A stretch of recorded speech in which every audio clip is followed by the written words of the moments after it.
Shalom, this is Daniel Stern of Netivyah here in Jerusalem once again. And last week we talked about the French initiative, we talked about the claim of starvation in Gaza, and today I want to focus on humanitarian aid and the humanitarian NGOs in general.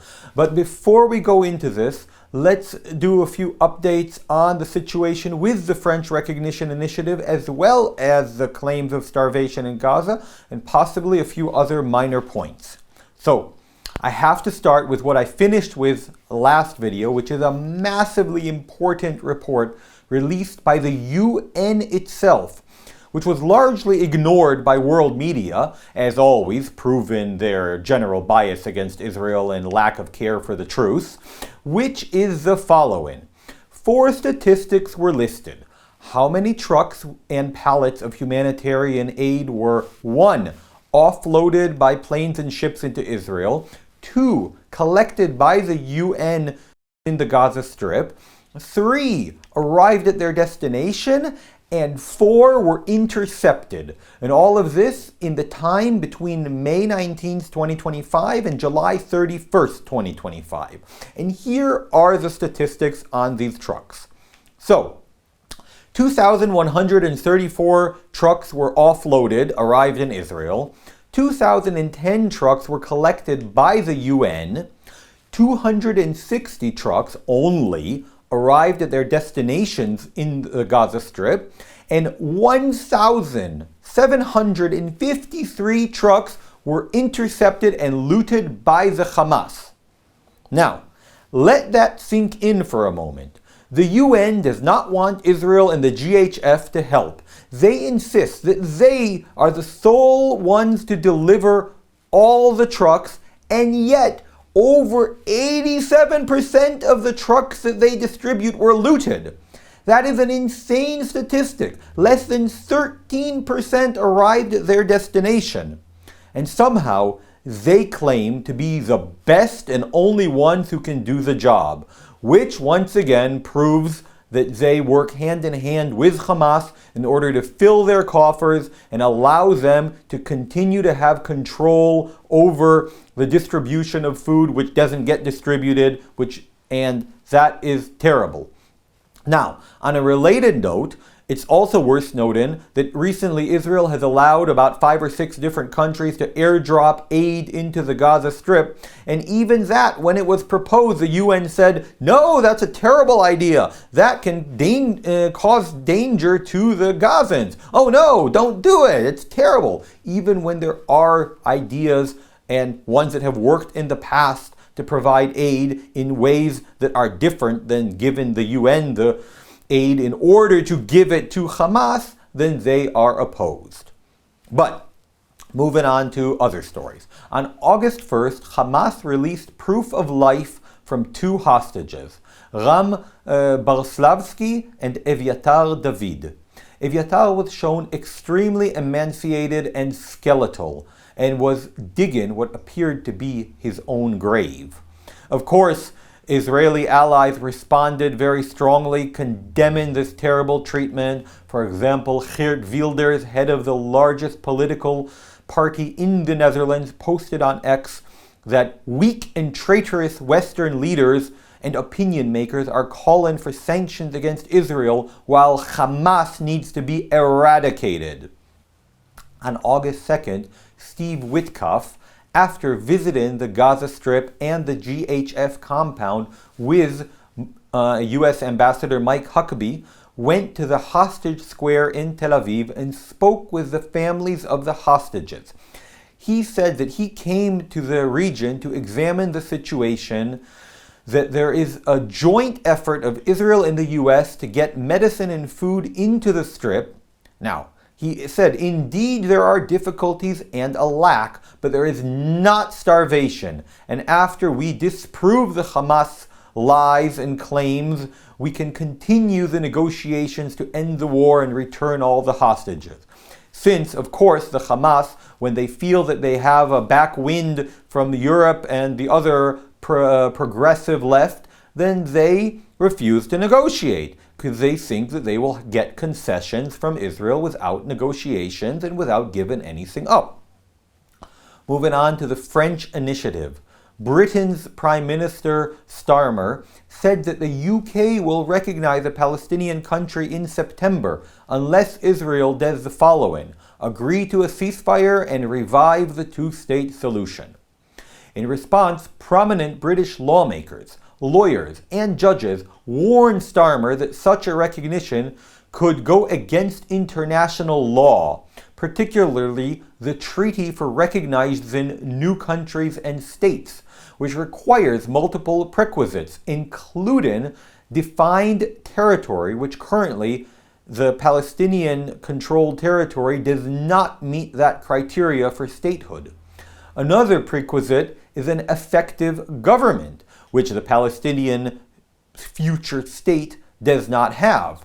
It barely has a functioning and is split between a corrupt dictatorship, and I don't mean Hamas, and a recognized terrorist organization.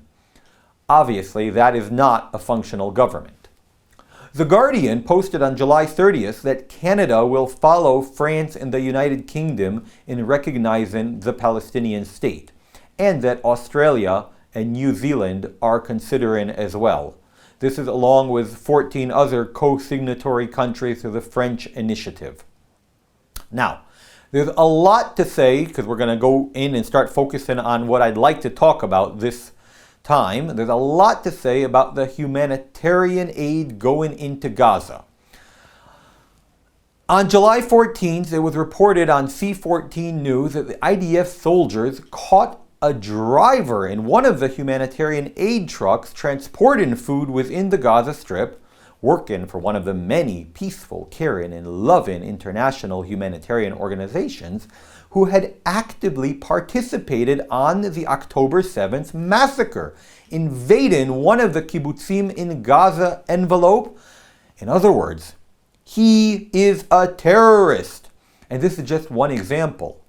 UNRWA, the United Nations refugee agency that it only works with and only relates to the Palestinians, because the rest of the refugees in the entire world have one organization that deals with all of them, and the Palestinians have their own special magical organization that keeps them as refugees forever, generation after generation, to be weaponized against Israel. But anyways, an UNRWA teacher held Israeli citizens hostage in their homes after October 7th.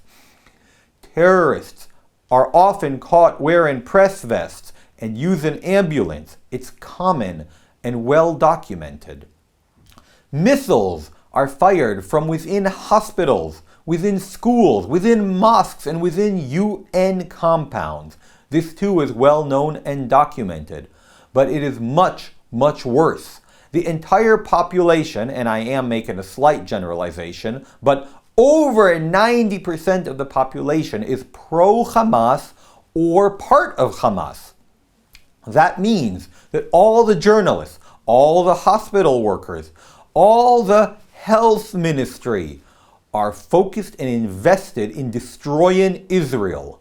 All the supposedly helpful organizations that around the world make things better in impoverished, war-torn, famine-stricken places, in Gaza are part of the terrorist regime and part of the barbaric, lying, murderous machine that wants nothing more than to destroy Israel, the United States, the West, and the democratic way of life. Now, examples of this are seen over and over by international agencies echoing the false narratives handed to them by Hamas doctors or the media outlets regurgitating the Hamas lies, such as hundreds of deaths in an attack on this or that location, when either none died, or the location was a terrorist hotbed, or the dead were terrorists, or the casualties were caused by the terrorists themselves. But let's go back to the question of the humanitarian aid. There is not a single example throughout history where in a conflict, in a war, one of the sides has provided the means for the other side to prolong the conflict and to keep harming them and warring against them. This is the first and only example, and it is happening because the progressive left in Israel, such as the courts, the media, the politicians, and so on, who are deranged, suicidal lunatics at best, and evil, power-hungry at worst, who want to see the downfall of the right-wing government, as well as their contemporaries around the world, are pushing this agenda in order to prolong the conflict and allow Hamas to survive, to cause instability in Israel, the United States, and the West. Now, for a year and a half, and especially during the Biden administration, when arms supplies were contingent on humanitarian aid flowing into Hamas's waiting hands, Israel gave thousands of trucks full of fuel, food, and other supplies, supposedly to international NGOs that provide for the poor innocents of Gaza. Reminding you, those innocents, 90% of them support terrorists, support Hamas, and support October 7th. But in any case, as we just saw, just in the last 2.5 months, 87% of those goods were looted by the Hamas. And these supplies are used to enrich their coffers, to enrich their war efforts, war machine, to keep the war going. And these NGOs didn't say a word. Because, as stated before, they are part of Hamas or strongly support them. Now, what's changed? Well, Israel and the US came up with the idea of a new NGO that will distribute the aid to the Gazans, the GHF, the Gaza Humanitarian Foundation. And it started slowly, first in 1, then 2, and now 4 locations. It went well, and the Gazans were receiving the food and were grateful for this enterprise. But Hamas was threatened because not only would they miss out on the lifeblood of their operation, the supplies and the funds from them robbing, starving Gazans, but even worse, it takes away one of the major control factors they have over the civilians of the Gaza Strip. So, what could Hamas do about this? A formal letter of complaint? A note in a suggestion box? Of course not. They're a radical Islamist terrorist organization. So Hamas started killing hundreds of Gazans on their way to or back from getting food from the GHF, murdering their own citizens, and even better, using the media, which echo their every lie, they blamed Israel, falsely claiming that the IDF are the ones shooting and killing Gazans. Now, we've spoken about this before. We've spoken that the Houthis and Hamas are known liars that have a track record of non-stop, consistent lying, and that if you listen to their declaration, their statements, they are often lies. And in that regard, Hezbollah was considerably more truthful, and when they would report casualties, most of the time they were telling the truth. So why would the Western media, why would Westerners in general, why would people believe known liars over people who tend to tell the truth? The IDF spokesperson, whether you like Israel or not, generally tell the truth. Hamas, whether you like them or not, generally lie. So why does the New York Times and the Guardian and the BBC, why do they always listen to the known liars? Once again, it goes back to their bias of hating Israel. But moving on. Hamas, it is a win-win for them if they kill their own citizens, if they kill Gazans, because they scare the Gazans from getting the aid through the GHF, and they get the world to blame and pressure Israel to stop this new threat to their rule. It is always the case with Hamas. Dead civilians are win-win for them. The motto I have heard recently and like is, for Hamas, dead civilians are a strategy. For Israel, dead citizens are a tragedy. But anyways, they embed themselves within the civilian population, attack Israel, and then either cause the civilians to be harmed or, heck, kill them themselves. So they get the media and the international players to blame and pressure Israel. We have to remember that Islamic terrorists do not play by the same rules that we Westerners do. Or more accurately, they use our rules against us while not caring a lick for them. Similar to in Europe, in the United Kingdom, and so on, where the Islamists that move there and take advantage of the West then want to impose Sharia law on the West. Or, a better example, in Israel, 97% of the appeals to the High Court of Justice, the Bagatz, are made by Gazans and people from the West Bank. 97% of the cases before the High Court of Justice in Israel are made by Gazans and people from the West Bank. Our enemies use our own rules against us. And often the liberal, progressive judges rule against Israel's own interest. Now, what else did Hamas do?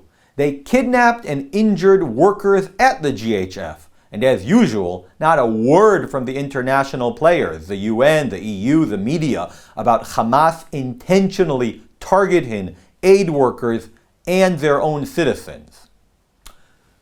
What it comes down to is that if Israel has decided to take the ludicrous and lunatic step of supplying its enemy during a war, I mean, it's like the US would have supplied the Viet Cong during the Vietnam War, or supplied the Nazis during World War II.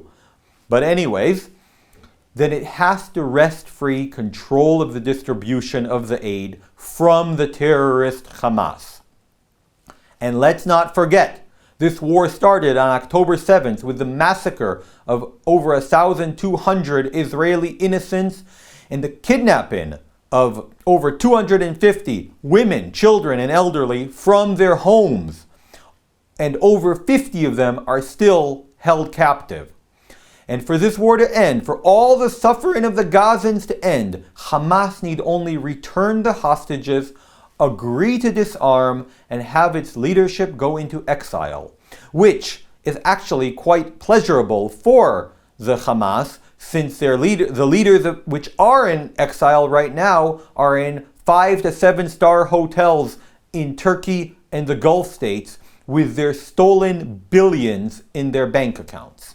Now, what we have to do and what you have to do is contact your international actors, your representatives, your diplomatic leadership, and have them put pressure on the right places, on Hamas, and free Gaza from Hamas. Thank you all. Like, share, subscribe, and God bless you. Shalom.